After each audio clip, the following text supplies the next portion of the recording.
Bienvenidos a un nuevo podcast de Grupo Defensa. Yo estoy con mi preferido, mi regalón, mi querido Ricardo Ibáñez. ¿Cómo está usted? Socio, fundador, abogado, experto en deudas. Tanta cosa que uno podría decir. Tantos años en esto, ¿eh? Sí, pues. Tantos años. Ha pasado tanta agua bajo el río. Y vamos a hablar... Bajo el puente. Y por eso que es un placer hablar con el que más sabe en Chile de este tema. Yo creo que debemos ser de los que tenemos más experiencia. El que más sabe, eso podría generar cierto comentario. Pero experiencia, son 25 años. De un cuarto de siglo, Carmen Gloria, escuchando deudores, entendiendo su problemática, entendiendo cómo viven, cómo piensan, cuáles son sus sueños y cuáles son las soluciones frente al problema que enfrentan. Ayudando a los deudores y entendiéndolo, que ayudarlos no es ayudar a evadir una obligación, sino que es ayudar a ejercer los derechos que la ley les concede. Los derechos y a buscar generalmente nuevas condiciones. Generalmente el deudor no es que no quiera pagar, quiere enfrentar, pero de manera distinta. Porque le cambió su situación, producto de una cesantía, producto que se enfermó, producto de mil cosas, de un divorcio que lo hemos conversado nosotros. Nadie quiere estar en una lista de deudores. Uno en el fondo contrae un préstamo, contrae una obligación con el objeto de pagarlo. Y a veces las situaciones cambian y ahí es donde aparecen los derechos que se pueden ejercer. Bueno, hoy vamos a hablar de estos fantasmas. Que nos aterran a todos, ¿no? Y por Dios, que son así insistentes. Las empresas de cobranza. Empresas que se dedican sola y específicamente a perseguir a quienes caen en el pecado de caer en mora y después caer en un... Que muchas lo hacen de manera legal y otras lo hacen de manera al filo de la ley, generando muchas veces un estrés innecesario en el deudor, ¿ya? Y buscando de una u otra manera que este deudor, en vez de acercarse a la institución financiera a poder regularizar su situación o acudir a los procedimientos que establece la ley, termine buscando salir de este problema, muchas veces evadiendo el pago. Entonces ahí es donde yo digo que ellos hacen un flaco favor. Si la mirada de las empresas de cobranza fuese un poquito más conciliadora, probablemente sus estados de resultados serían más positivos de lo que hoy día son. Qué interesante lo que estás planteando, porque entonces podría decir que a lo mejor si las empresas de cobranza se reformularan la forma en que ejercen esta capacidad o facultad que les otorga la ley de poder realizar esto lícitamente, que es la cobranza de las deudas, a lo mejor también sería una fuente de salida o de solución para los deudores. Por supuesto, por eso que hoy día hay algunas empresas que así lo han entendido, y es por eso que tú has tenido la posibilidad de hacer este mismo espacio con la Carola Montesino, ¿no es cierto? De Agencia Renegociadora.cl, que han entendido que en realidad, en vez de agarrarnos a puñetes, no puedo decir tirarnos el pelo porque no tendrían dónde agarrarme, pero en vez de agarrarse a puñetes, mejor conversar. ¿Cierto, Carmen Gloria? Tú que te dedicas al mundo del derecho a familia, yo que me dedico al tema del endeudamiento, muchas veces los problemas, si conversáramos, se solucionarían sin tener que llegar a un tribunal. Siempre, hasta los problemas de pareja. Así es.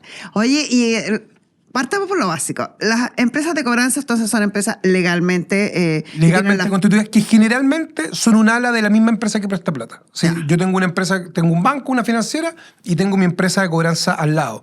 Empresa de cobranza extrajudicial que ejerce una actividad lícita. O sea, que nadie está diciendo que no tienen por qué, que es ilegal lo que hacen. El tema es cómo lo hacen, de la forma en que lo hacen y cómo abusan muchas veces de la ignorancia. Estamos hablando ahí de las facultades que tienen entonces las empresas para cobrarte, para realizar sus acciones de cobranza. ¿Están reguladas en alguna parte? ¿Están restringidas en alguna parte? Están reguladas en la ley y distingue básicamente dos tipos: las empresas de cobranza extrajudicial y las empresas de cobranza judicial. Hay algunas que hacen ambas pegas, porque en el fondo te cobran extrajudicialmente, por decirlo de alguna manera, la buena, y ya... Para que la gente nos vaya entendiendo. Es toda la gestión de cobranza antes de demandarte. De mandarte carta a tu casa, de mandarte mensajes de texto, de llamarte por teléfono, de mandarte por WhatsApp, de ir a visitarte a tu trabajo, de llamar a tus jefes, que eso ahí podemos después referirnos si eso está lícito o no es lícito. Esa parte. Y después viene la empresa de cobranza judicial, que es aquella que en el fondo interpone la demanda ante el tribunal respectivo, coordina con un receptor al embargo de tus bienes, coordina con un martillero que se remate en tus bienes y posteriormente te entrega un vuelto si es que existe. Esa no es más que una oficina de abogados que está haciendo la acción ejecutiva en el fondo. Hay algunas empresas de cobranza que lo tienen dentro de su empresa, o bien otras que externalizan con abogados que le llevan cobranza judicial a los bancos e instituciones financieras. Si las personas nos están viendo, están en deuda, le están llegando estos comunicados de... señora, por ahí, las típicas, las autopistas, pague la autopista, sobre la empresa no sé cuánto.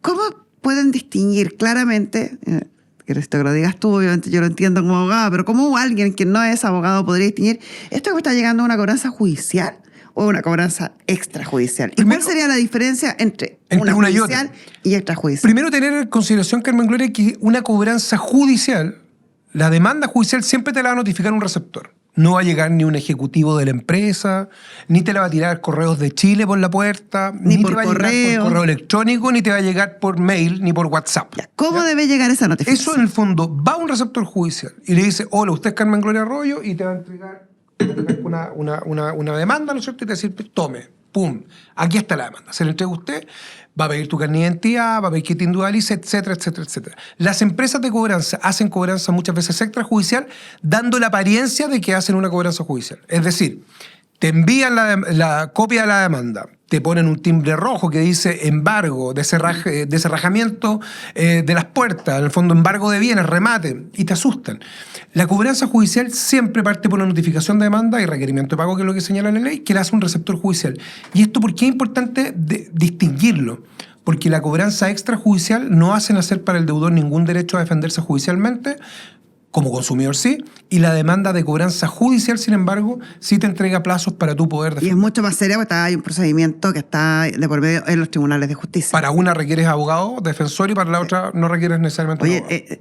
Yo sé que a lo mejor me salgo un poquito del tema, pero solo quería comentarlo porque me parece sumamente interesante. Ayer me tocó ver, yo vivo, voy a contar una cosa personal, vivo en una especie de pasaje y tiene una reja afuera.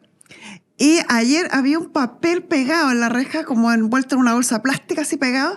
Y me bajé del auto y digo: ¿qué será esto? Me agarro. Una notificación judicial.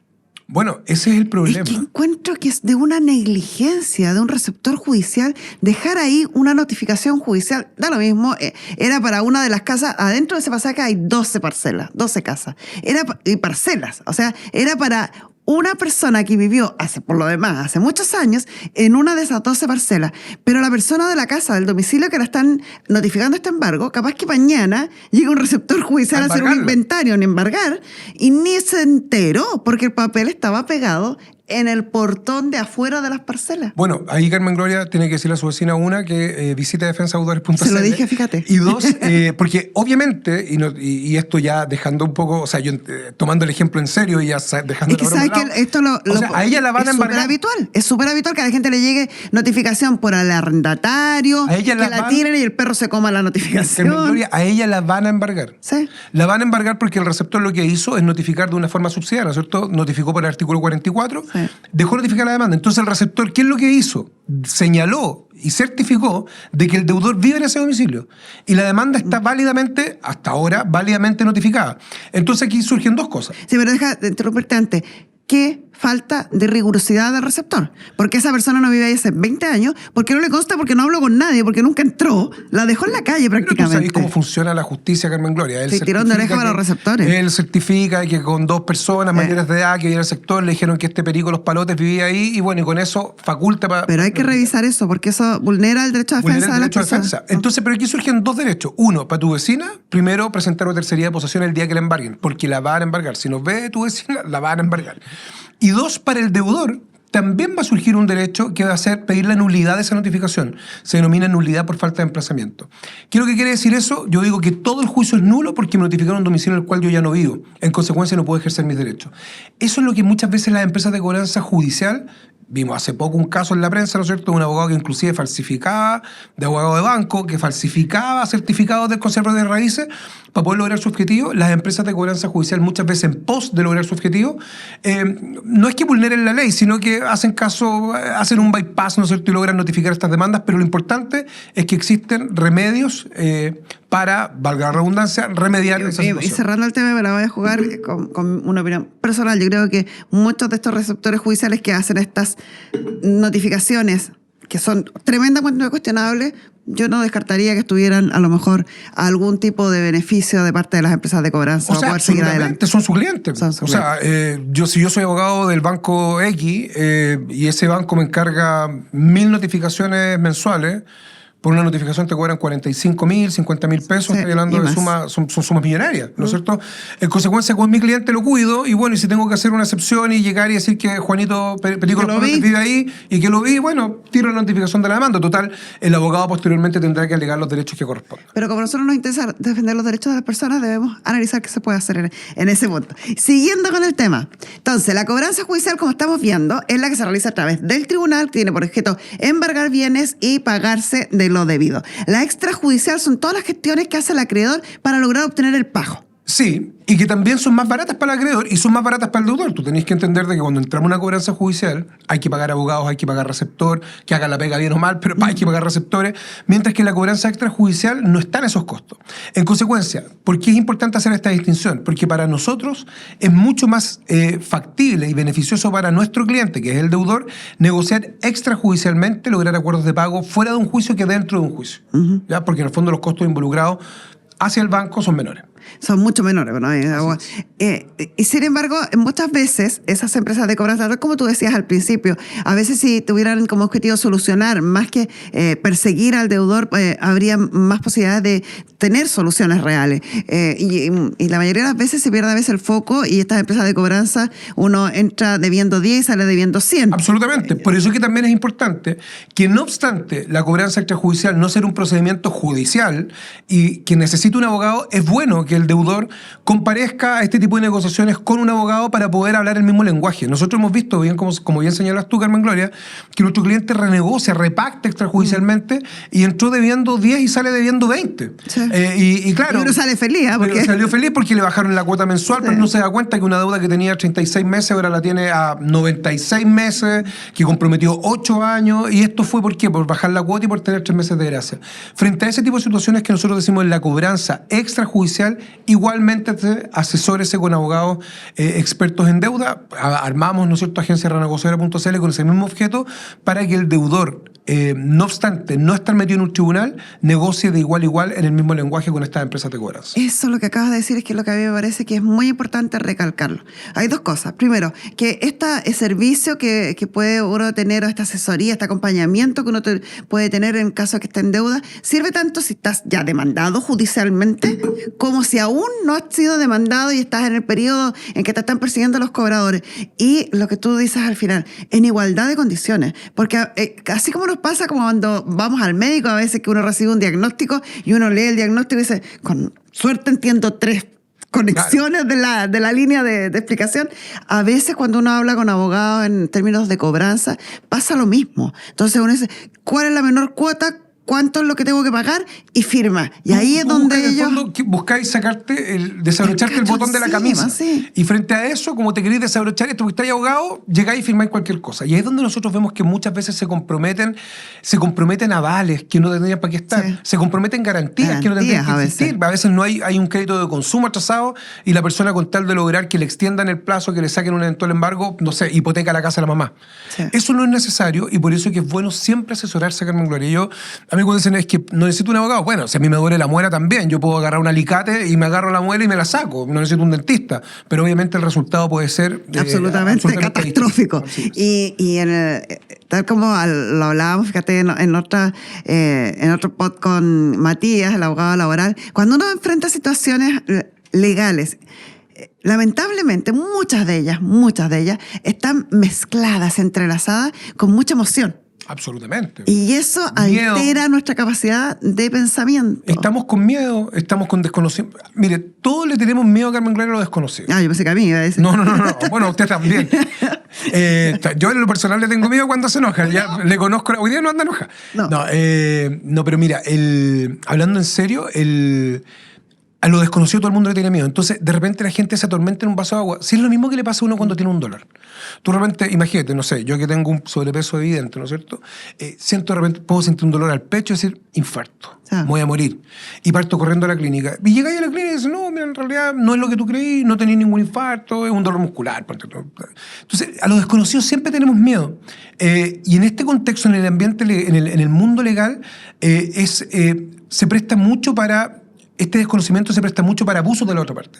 Es como la mecánica. Si tú vas en tu auto y a tu auto le empieza a salir humo y se te prende la luz de la temperatura y el auto se para, te toca un mecánico honesto que te puedo decir, no, mira, ¿sabes qué? En realidad... Échale agua al carburador y echémosle agua al carburador y en realidad el termostato se quemó. Y el termostato cuesta 15.000 pesos el repuesto, yo le agrúo 35.000, mi mano de obra 50.000, 100.000 pesos la cuenta. Pero puede llegar otro mecánico y te diga, uy, Carmen Gloria. El motor se fundió. El motor se fundió. Hay que cambiar anillo, empaquetadura de culata, hay que rectificar motor. 5 millones de pesos. Y probablemente tú, en tu ignorancia mecánica, que todos tenemos, yo al auto le sé echar lleno 95, es lo único que sé hacer. Probablemente nosotros decimos, bueno, 5 millones de pesos, ¿cómo se los pago? Y te enfrentas a la ignorancia te hace cometer errores en el fondo que afectan tu bolsillo. Y en que materia benefician legal a la otra pasa parte. absolutamente lo mismo.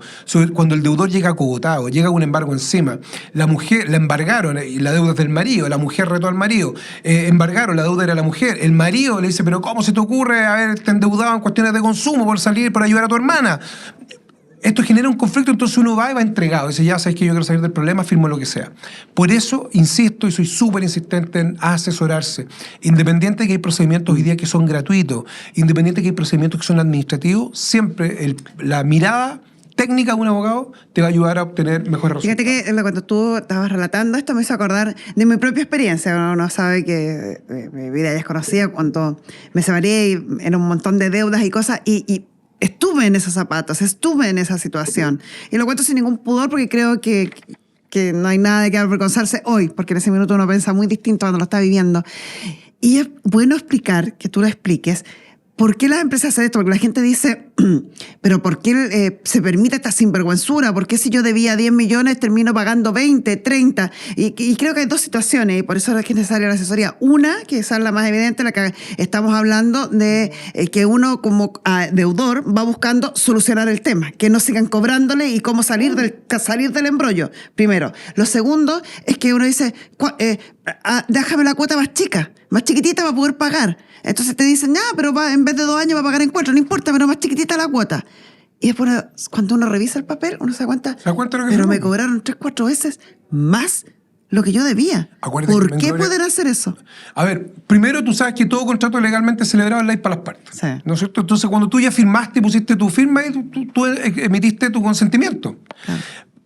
Esto se ha regulado en otras materias. ¿Te acuerdas los tiempos compartidos? Que te invitaban, decían, oiga, no, venga a conocer un resort y venga a comer y hay una comida, vamos a regalar una noche. Te daban copete, ¿no es cierto? Te metían vino, te metían piscola y de repente tú salías... El papel que firmar ahí. Firma el papel y tú salías con que, oye, te habías endeudado 25 años con una cuota de 350 lucas porque ibas a tener una semana en algún resort de algún lugar de Chile. Que nunca te la daban. Y que nunca te la daban y que nunca se podía, etc. Hasta que se reguló. Se reguló eso y dijeron, es que aquí hay un abuso y nosotros vamos a permitir que todo deudor que haga una compra en estos tiempos compartidos tenga 10 días para retractarse. Eso en este tipo de materias no se ha hecho. No se ha hecho y pasa un poco más o menos lo mismo. En el fondo tú juegas con la ilusión y la necesidad de la gente. Hoy día, como bien señalas tú, Carmen Gloria, esto es algo que sucede en la práctica y es por eso que vuelvo a insistir en que es importante bajar la presión. Bajar la presión frente a una empresa de cobranza y que no hay un embargo, no te van a rematar la casa mañana, Carmen Gloria. Si te llaman del banco y dicen, Carmen Gloria, si no viene a pagar el dividendo hoy día, mañana sale el remate de su casa, eso no pasa. Todo embargo de bienes va precedido de una notificación de una demanda judicial. Todo embargo de bienes que no son de propiedad del deudor se pueden salvar mediante una tercería posesión. Una deuda que tiene más de 2 años sin cobrarse es una deuda que eventualmente puede estar prescrita. Un juicio que lleva 3 años sin movimiento se puede alegar abandono del procedimiento. Entonces, hay tanta alternativa que yo invito a todas aquellas personas que son presas de estas empresas de cobranza que bajen la pelota al piso, que respiren, que metan la cabeza en agua fría, que busquen asesoría y que enfrenten estos procesos tranquilos. Lo peor en esto es actuar impulsivamente, actuar movido por el miedo, por el temor. Y esto aplica en materia legal y aplica en cualquier parte, en cualquier cosa de la vida, Carmen Gloria. O sea, cuando uno toma decisiones impulsivas con amigos, en relaciones de pareja, en comprarse una tele, hay una alta probabilidad de meter las patas. Entonces siempre cabeza fría, reflexión, respirar profundo y tomar decisiones informadas. Y si quiere estar bien asesorado, en Grupo Defensa lo está esperando Ricardo Iñáñez, Carola Montesino, Mario Espinosa y todo el staff de abogados expertos en deudas y con más de 25 años en nuestro país. El tiempo no ha pasado en vano. No ha pasado en vano. El viento se ha llevado el pelo. La arruga, los kilos. Ha sido un placer, como siempre, mi querido Ricardo Ibáñez. Cuídese mucho. Usted también. Mire que ya los años no están para... Los años no están para patatú. No, hay que cuidarse. Hay que cuidarse. Y nosotros nos cuidamos también a usted con los datos que le entregamos y nos vemos pronto en un nuevo podcast de Grupo Defensa.